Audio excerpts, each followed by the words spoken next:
આવી રીતે આંગળી નીચે મૂકો, આંગળી નહીં, ના ના આંગળી નહીં, રિસ્પેક્ટ થી વાત કરો. અમે ભણેલા નેતા છે, કાયદાની ભાષામાં તમારે જે કરવાનું એ કરી નાખો. તમને એટલી ખબર પડી જોઈએ કે આપણા ટોળાવાળી ભાઈ મારે તારે પાસે નહીં શીખવાનો. હા બસ મારી ગાડી નહીં રોક ભાઈ. ના ના ના વાત નહીં કરવાની. તમે અટકાવેલા છે, અમને તમે અટકાવેલા, અમે અમારી રીતે જતા છે. અમને તમારી અવારનવારમાં તમારું મોડું જવાનું અમને શોખ નથી ભાઈ. ના ના તમારું મોટું જોવાનું તમને કોઈ અટકાય નહીં. તમે જો ભાઈ એ શર્મા સભ્યતાથી વાત કરો. તમે અહીંયા અમારી ગાડી અટકાવી છે એટલે અમે બેઠા. આવી રીતે આંગળી નીચે મૂકો, આંગળી નહીં, ના ના આંગળી નહીં, રિસ્પેક્ટ થી વાત કરો.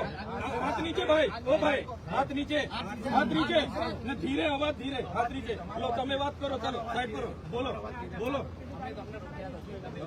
સારું ચાલો બધા બેહો ગાડીમાં, ચાલો બેહો ગાડીમાં. નર્મદા જિલ્લામાં 20 થી 25 જગ્યાએ ગેરકાયદેસર ચેકપોસ્ટો બનાવીને જે નાના માણસો પર દંડ ઉઘરાવવામાં આવે છે. કોઈ વ્યક્તિ ખેતરે પાણી વાળવા જતો હોય, કોઈ વ્યક્તિ મજૂરીએ જતો હોય, કોઈ શાળાએ ભણવા જતા હોય કે કોઈ લગ્નમાં ચાંદલો કરવા કે જાનમાં જતા હોય, એવા લોકોને, નાના લોકોને ટાર્ગેટ કરીને જે દંડ ફટકારવામાં આવે છે. દર મહિને કરોડોમાં દંડ ઉઘરાવવામાં આવે છે, જેની સામેનો અમારો વિરોધ છે. हम जो बेकायदेशीर काम करते हैं उन्हीं को परेशान करते हैं और मैं वो उसको परेशानी भी नहीं बोलूँगा. वो हमारे एनफोर्समेंट है, वो हमारा काम है जिसे हमें करना पड़ेगा.